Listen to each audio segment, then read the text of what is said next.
ফের ব্যর্থ east Bengal. ISL এর পর এবার সুপার কাপ থেকেও শুরুতেই বিদায় দিল গতবারের চ্যাম্পিয়নরা। Bureau report, voice of Bengal.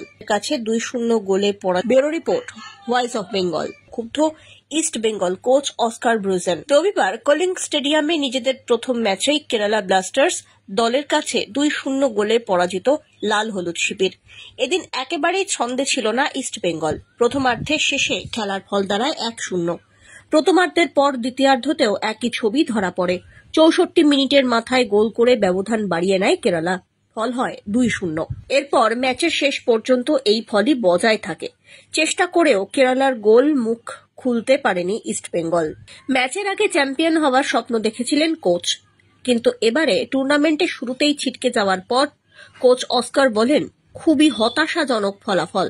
দলের বিদেশিরা একেবারেই খেলতে পারেনি। ব্যুরো রিপোর্ট, আজ বাংলা।